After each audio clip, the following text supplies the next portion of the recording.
नमस्ते दोस्तों, आइए जानते हैं गौतम बुद्ध जी के बारे में। गौतम बुद्ध को महात्मा बुद्ध, भगवान बुद्ध, सिद्धार्थ व शाक्य मुनि नाम से भी जाना जाता है। वह श्रमण थे जिनकी शिक्षाओं पर बौद्ध धर्म का प्रचलन हुआ। उनका जन्म लुम्बिनी में क्षत्रिय शाक्य कुल के राजा शुद्धोधन के घर में हुआ था। उनकी मां का नाम महामाया था जो कोलीय वंश से थी, जिनका इनके जन्म के 7 दिन बाद निधन हुआ। उनका पालन महारानी की छोटी सगी बहन महाप्रजापति गौतमी ने किया। सिद्धार्थ विवाहोपरांत अपने बेटे राहुल और धर्मपत्नी यशोधरा को त्याग कर संसार को जरा, मरण, दुखों से मुक्ति दिलाने के मार्ग एवं सत्य दिव्य ज्ञान की खोज में रात्रि में राजपाट का मोह त्याग कर वन की ओर चले गए।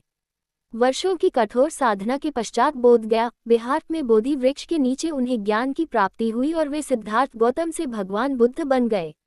दोस्तों, गौतम बुद्ध का जन्म तथा बाल्यकाल। उनका जन्म शाक्य गणराज्य की तत्कालीन राजधानी कपिलवस्तु के निकट लुम्बिनी में हुआ था, जो नेपाल में है।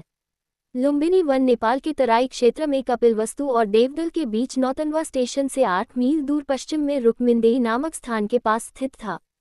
कपिलवस्तु की महारानी महामाया देवी के अपने नहर देवदल जाते हुए रास्ते में प्रसव पीड़ा हुई और वहीं उन्होंने एक बालक को जन्म दिया। शिशु का नाम सिद्धार्थ रखा गया। गौतम गोत्र में जन्म लेने के कारण वे गौतम भी कहलाए। क्षत्रिय राजा शुद्धोधन उनके पिता थे। परंपरागत कथा के अनुसार सिद्धार्थ की माता का उनके जन्म के 7 दिन बाद निधन हो गया था। उनका पालन पोषण उनकी मौसी और शुद्धोधन की दूसरी रानी महाप्रजापति गौतमी ने किया। शिशु का नाम सिद्धार्थ दिया गया, जिसका अर्थ है वह जो सिद्धि प्राप्ति के लिए जन्मा हो। जन्म समारोह के दौरान साधु दृष्टा आसित ने अपने पहाड़ के निवास से घोषणा की बच्चा या तो एक महान राजा या एक महान पवित्र पथ प्रदर्शक बनेगा। शुद्धोधन ने 5वें दिन एक नामकरण समारोह आयोजित किया और 8 ब्राह्मण विद्वानों को भविष्य पढ़ने के लिए आमंत्रित किया। सभी ने एक सी दोहरी भविष्यवाणी की कि बच्चा या तो एक महान राजा या एक महान पवित्र आदमी बनेगा।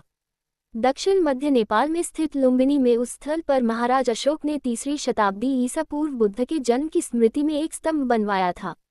बुद्ध का जन्म दिवस व्यापक रूप से कई देशों में मनाया जाता है। सिद्धार्थ का मन बचपन से ही करुणा और दया का स्रोत था। इसका परिचय उनके आरंभिक जीवन की अनेक घटनाओं से पता चलता है। घुड़दौड़ में जब घोड़े दौड़ते और उनके मुंह से झाग निकलने लगता तो सिद्धार्थ उन्हें थका जानकर वहीं रोक देता और जीती हुई बाजी हार जाता। खेल में भी सिद्धार्थ को खुद हार जाना पसंद था, क्योंकि किसी को हराना और किसी का दुखी होना उससे नहीं देखा जाता था। सिद्धार्थ ने चचेरे भाई देवदत्त द्वारा तीर से घायल किए गए हंस की सहायता की और उसके प्राणों की रक्षा की।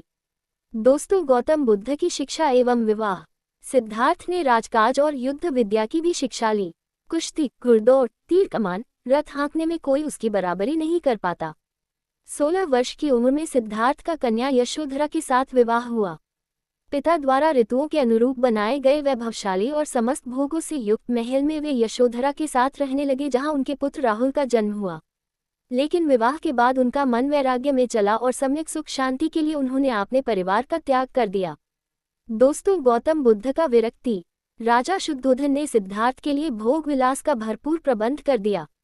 3 ऋतुओं के लायक 3 सुंदर महल बनवा दिए। वहां पर नाच गान और मनोरंजन की सारी सामग्री जुटा दी गई। दास दासी उसकी सेवा में रख दिए गए। पर ये सब चीजें सिद्धार्थ को संसार में बांधकर नहीं रख सकी। वसंत ऋतु में एक दिन सिद्धार्थ बगीचे की सैर पर निकले। उन्हें सड़क पर एक बूढ़ा आदमी दिखाई दिया। उसके दांत टूट गए थे, बाल पक गए थे, शरीर टेढ़ा हो गया था। हाथ में लाठी पकड़े धीरे धीरे कांपता हुआ वह सड़क पर चल रहा था। दूसरी बार कुमार जब बगीचे की सैर को निकला तो उसकी आंखों के आगे एक रोगी आ गया। उसकी सांस तेजी से चल रही थी, कंधे ढीले पड़ गए थे, बाहें सूख गई थीं, पेट फूल गया था, चेहरा पीला पड़ गया था। दूसरे के सहारे वह बड़ी मुश्किल से चल पा रहा था। तीसरी बार सिद्धार्थ को एक अर्थी मिली। 4 आदमी उसे उठाकर लिए जा रहे थे। पीछे पीछे बहुत से लोग थे। कोई रो रहा था, कोई छाती पीट रहा था, कोई अपने बाल नोच रहा था। इन दृश्यों ने सिद्धार्थ को बहुत विचलित किया। उन्होंने सोचा कि धिक्कार है जवानी को, जो जीवन को सोख लेती है। धिक्कार है स्वास्थ्य को, जो शरीर को नष्ट कर देता है। धिक्कार है जीवन को, जो इतनी जल्दी अपना अध्याय पूरा कर देता है। क्या बुढ़ापा, बीमारी और मौत सदा इसी तरह होती रहेगी सौम्य?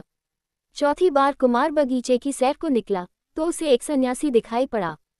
संसार की सारी भावनाओं और कामनाओं से मुक्त प्रसन्नचित्त सन्यासी ने सिद्धार्थ को आकृष्ट किया। दोस्तों, गौतम बुद्ध का महाभिनिष्क्रमण। सुंदर पत्नी यशोधरा, दुधमुई राहुल और कपिलवस्तु जैसे राज्य का मोह छोड़कर सिद्धार्थ तपस्या के लिए चल पड़े। वह राजगृह पहुंचे, वहां भिक्षा मांगी। सिद्धार्थ घूमते घूमते आलार कालाम और उद्दक रामपुत्र के पास पहुंचे। उनसे योग साधना सीखी, समाधि लगाना सीखा, पर उससे उसे संतोष नहीं हुआ। वह उरुवेला पहुंचे और वहां पर तरह तरह से तपस्या करने लगे। सिद्धार्थ ने पहले तो केवल तिल चावल खाकर तपस्या शुरू की, बाद में कोई भी आहार लेना बंद कर दिया। शरीर सूखकर कांटा हो गया। 6 साल बीत गए तपस्या करते हुए। सिद्धार्थ की तपस्या सफल नहीं हुई। शांति हेतु बुद्ध का मध्यम मार्ग। एक दिन कुछ स्त्रियां किसी नगर से लौटती हुई वहां से निकली जहां सिद्धार्थ तपस्या कर रहा थे। उनका एक गीत सिद्धार्थ के कान में पड़ा, वीणा के तारों को ढीला मत छोड़ दो। ढीला छोड़ देने से उनका सुरीला स्वर नहीं निकलेगा, पर तारों को इतना कसो भी मत कि वे टूट जाएं। बात सिद्धार्थ को जच गई। वह मान गए कि नियमित आहार विहार से ही योग सिद्ध होता है। अति किसी बात की अच्छी नहीं। किसी भी प्राप्ति के लिए मध्यम मार्ग ही ठीक होता है और इसके लिए कठोर तपस्या करनी पड़ती है। दोस्तों, गौतम बुद्ध को ज्ञान की प्राप्ति। बुद्ध के प्रथम गुरु आलार कलाम थे, जिनसे उन्होंने संन्यास काल में शिक्षा प्राप्त की। 35 वर्ष की आयु में वैशाखी पूर्णिमा के दिन सिद्धार्थ पीपल वृक्ष के नीचे ध्यानस्थ थे। बुद्ध ने बोधगया में निरंजना नदी के तट पर कठोर तपस्या की तथा सुजाता नामक लड़की के हाथों खीर खाकर उपवास तोड़ा। समीपवर्ती गांव की एक स्त्री सुजाता को पुत्र हुआ। वह बेटे के लिए एक पीपल वृक्ष से मन्नत पूरी करने के लिए सोने के थाल में गाय के दूध की खीर भरकर पहुंची। सिद्धार्थ वहां बैठा ध्यान कर रहा था। उसे लगा कि वृक्ष देवता ही मानो पूजा लेने के लिए शरीर धरकर बैठे हैं। सुजाता ने बड़े आदर से सिद्धार्थ को खीर भेंट की और कहा, जैसे मेरी मनोकामना पूरी हुई, उसी तरह आपकी भी हो। उसी रात को ध्यान लगाने पर सिद्धार्थ की साधना सफल हुई। उसे सच्चा बोध हुआ। तभी से सिद्धार्थ बुद्ध कहलाए। जिस पीपल वृक्ष के नीचे सिद्धार्थ को बोध मिला वह बोधि वृक्ष कहलाया और गया का समीपवर्ती वह स्थान बोध गया। दोस्तों, धर्म चक्र प्रवर्तन। वे 80 वर्ष की उम्र तक अपने धर्म का संस्कृत के बजाय उस समय की सीधी सरल लोकभाषा पाली में प्रचार करते रहे। उनके सीधे सरल धर्म की लोकप्रियता तेजी से बढ़ने लगी। 4 सप्ताह तक बोधिवृक्ष के नीचे रहकर धर्म के स्वरूप का चिंतन करने के बाद बुद्ध धर्म का उपदेश करने निकल पड़े। आषाढ़ की पूर्णिमा को वे काशी के पास मृगदा, वर्तमान में सारनाथ पहुंचे। वहीं पर उन्होंने सर्वप्रथम धर्मोपदेश दिया और प्रथम 5 मित्रों को अपना अनुयायी बनाया और फिर उन्हें धर्म प्रचार करने के लिए भेज दिया। महाप्रजापति गौतमी बुद्ध की विमाता को सर्वप्रथम बौद्ध संघ में प्रवेश मिला। आनंद बुद्ध का प्रिय शिष्य था। बुद्ध आनंद को ही संबोधित करके अपने उपदेश देते थे। दोस्तों, गौतम बुद्ध का महापरिनिर्वाण। पाली सिद्धांत के महापरिनिर्वाण सूत्र के अनुसार 80 वर्ष की आयु में बुद्ध ने घोषणा की कि वे जल्द ही परिनिर्वाण के लिए रवाना होंगे। बुद्ध ने अपना आखिरी भोजन, जिसे उन्होंने कुंडा नामक एक लोहार से एक भेंट के रूप में प्राप्त किया था, ग्रहण लिया, जिसके कारण वे गंभीर रूप से बीमार पड़ गए। बुद्ध ने अपने शिष्य आनंद को निर्देश दिया कि वह कुंडा को समझाए कि उसने कोई गलती नहीं की है। उन्होंने कहा कि यह भोजन अतुल्य है। दोस्तों, गौतम बुद्ध का उपदेश। भगवान बुद्ध ने लोगों को मध्यम मार्ग का उपदेश किया।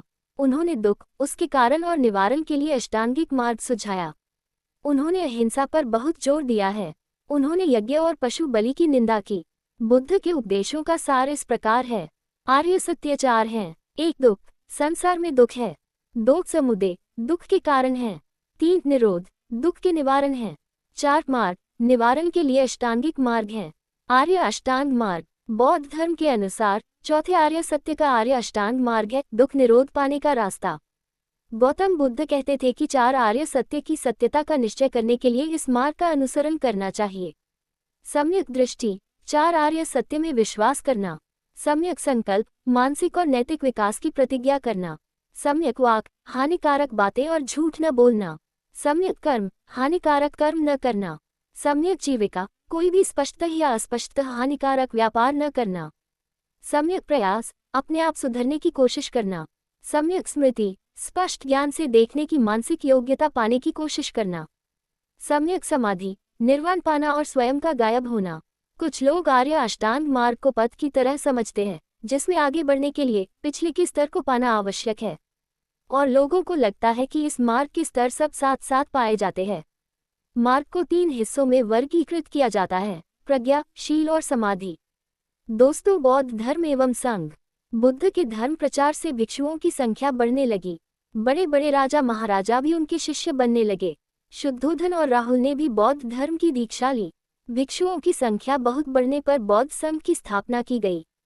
बाद में लोगों के आग्रह पर बुद्ध ने स्त्रियों को भी संघ में ले लेने के लिए अनुमति दे दी, यद्यपि इसे उन्होंने उतना अच्छा नहीं माना। भगवान बुद्ध ने बहुजन हिताय, लोक कल्याण के लिए अपने धर्म का देश विदेश में प्रचार करने के लिए भिक्षुओं को इधर उधर भेजा। अशोक आदि सम्राटों ने भी विदेशों में बौद्ध धर्म के प्रचार में अपनी अहम भूमिका निभाई। मौर्य काल तक आते आते भारत से निकलकर बौद्ध धर्म चीन, Japan, Korea, Mongolia, Burma, Thailand, Hind, चीन, श्रीलंका आदि में फैल चुका था। इन देशों में बौद्ध धर्म बहुसंख्यक धर्म है। धन्यवाद दोस्तों, चैनल को सब्सक्राइब करें, वीडियो को लाइक करें और अपनी राय कमेंट बॉक्स में लिखें।